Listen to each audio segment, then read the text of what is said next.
Super nice detail and it's super clean. Very, very nice. Can't go wrong with this. Hello, this is BJ from Hearns Hobbies and I'll be doing a open box review of this brand new Tamiya kit. This is a 24 scale Nissan 240 ZG and it's a ripper. It's brand new moldings. So Tamiya had made the 12 scale version, which is a much bigger size of the 240 ZG many years ago. You may still be able to find it around in the collector's market, and they had two versions of that, so a standard one like this, and then also a rally version as well. But they've decided to make a 24 scale one, which is much more accessible to the masses, and it's all fresh with brand new technology in the mold making it a super crisp and very nice kit. So let's have a close look inside and see what it's all about. So the 240 ZG, let's just get that to focus here. There we go. Very nice box art too. So initially in Japan, I think other parts of the world, it was a 240Z. The ZG was mainly for the American market with the urethane bumpers.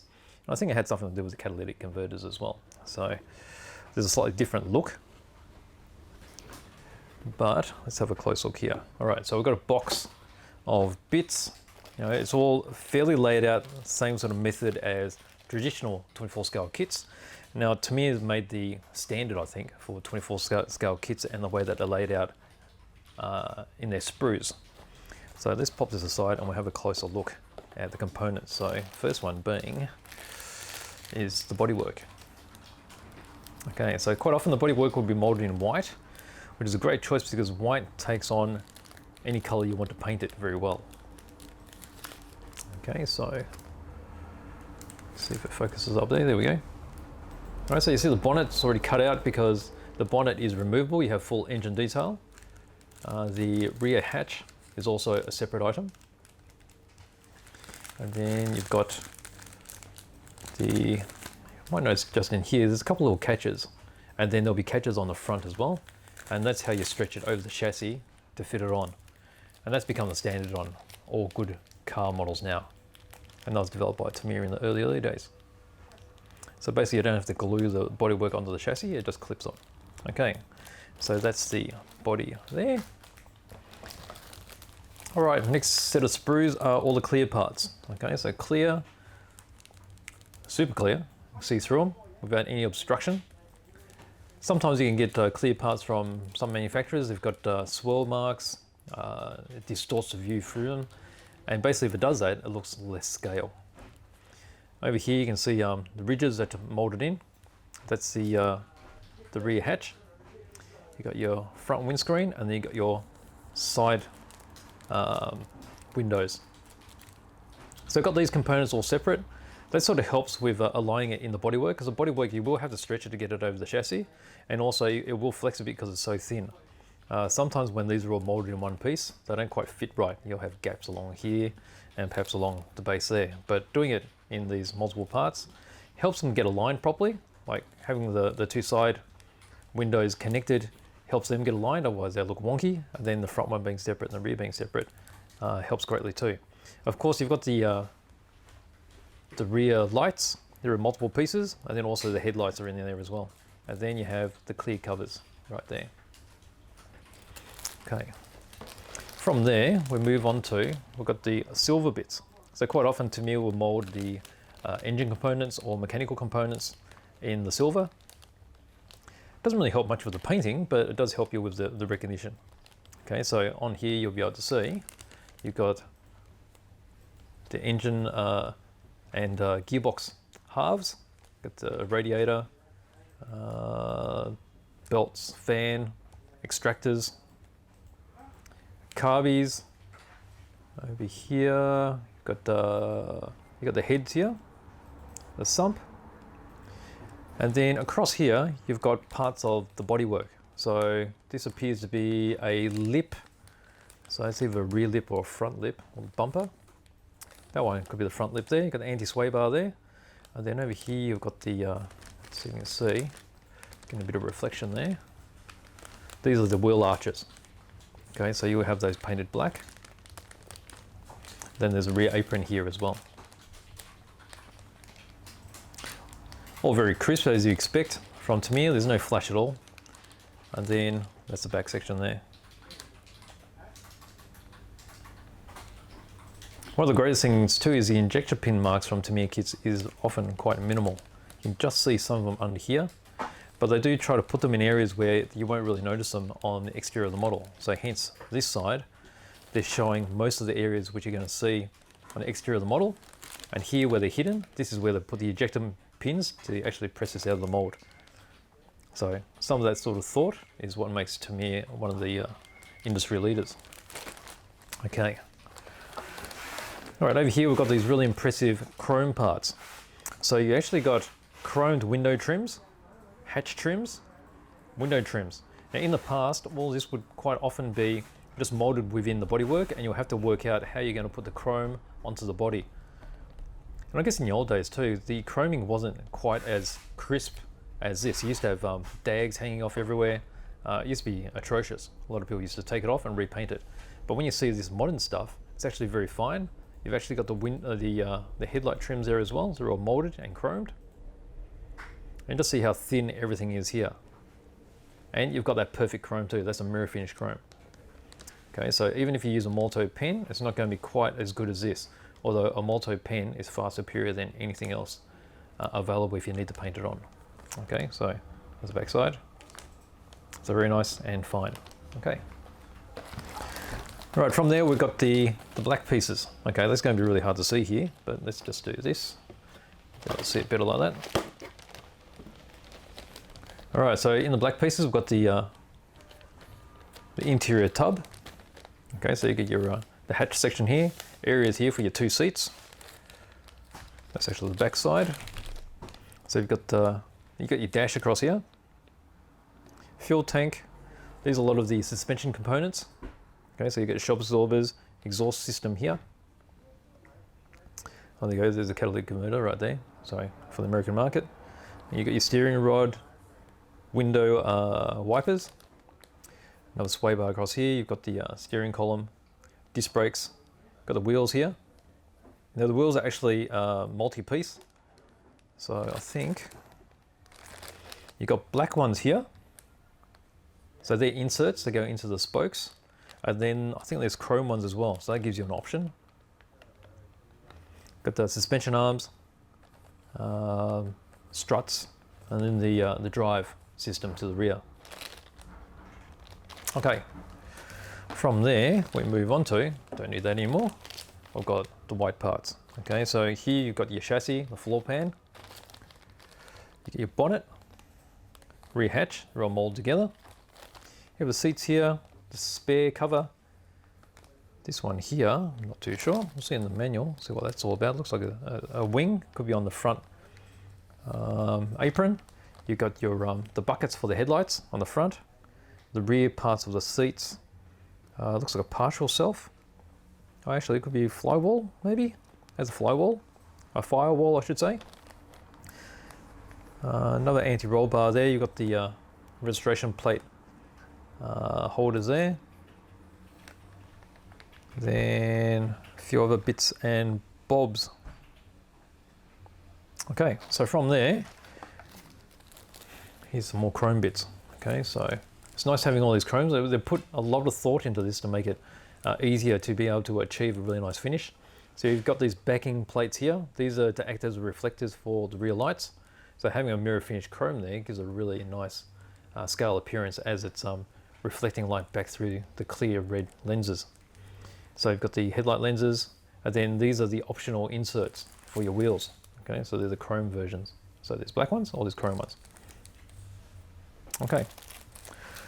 So getting towards the end here, we've got, let's just do this again. We've got our packet of tires. So rubber tires, flexi like so. They've got all the tread molded in them. A bit hard to see there, but the tread on Tamiya tires is always very nice. They've always got a little bit of a join line in them when they're connected from two molds. But that's quite easy to just sand off. And actually sanding that changes the finish on the rubber as well. It's not so black, it's got this darker grey finish, which makes them look more realistic. And then there's also a little packet of poly caps. Just see if I can get those to a point where you see them. They're just little small tubes which are put into the disc brakes, and the shaft in the wheels would just press into them so that the wheels will actually turn after you finish building your model. Okay, so you've got that. And then we get up to this final bit here. Okay, so this is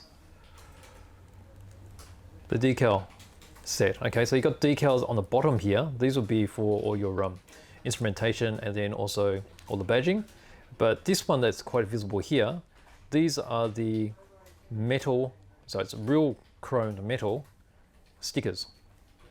And this is something they've been starting to do probably 15 years, I guess now. They haven't often been this comprehensive, but I've been seeing them come up a lot more. So you've got your badges here. So they look like real badges. You've got your full mirror finish. You've got the actual mirrors, rear vision mirrors there as well. And then there's all these, I guess, pinstripes that are included as well.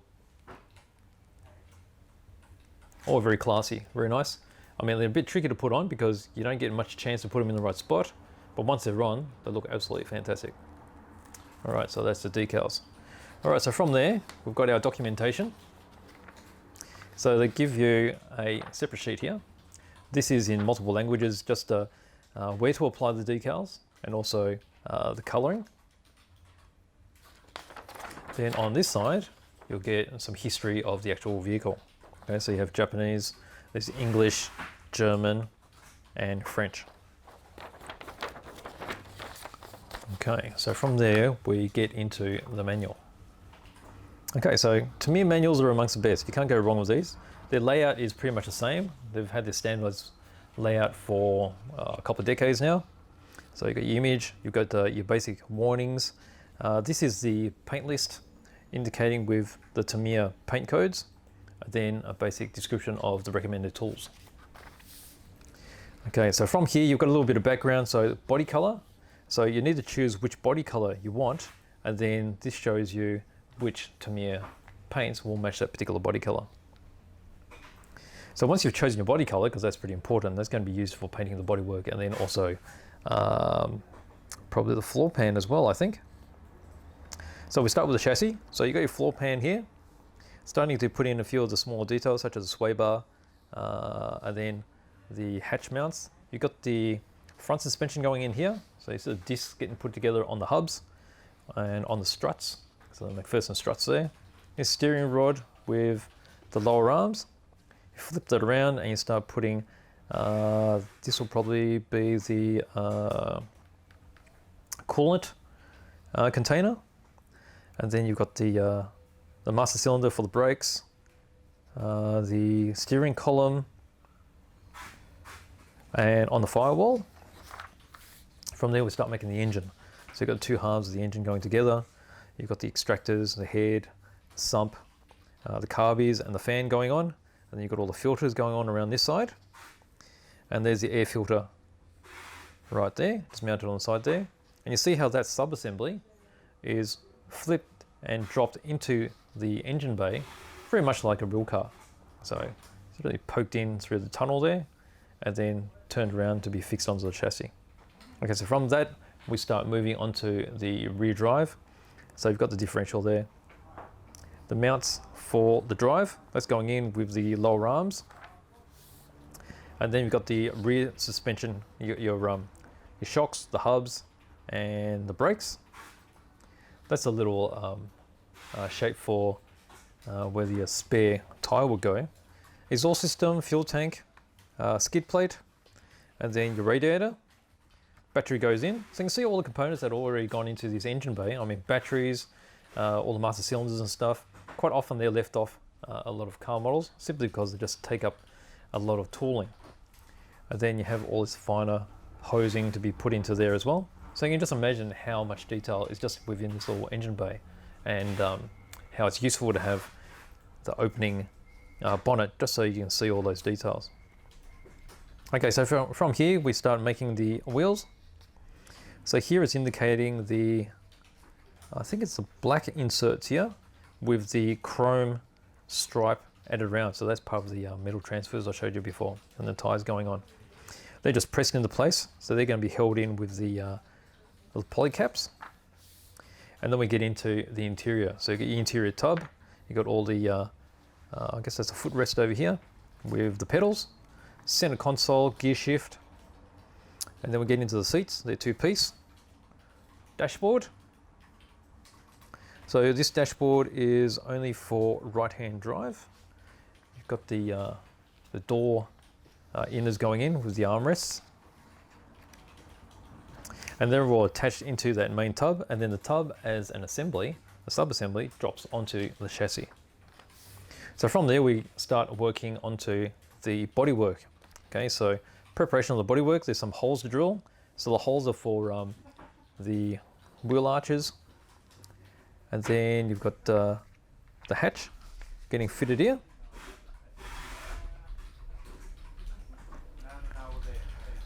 Then you have fitment of the light surrounds. You've got the bumper. Oh, there's that little curved bit which I didn't see earlier. So that's the front of the bonnet. Looks like a little wing.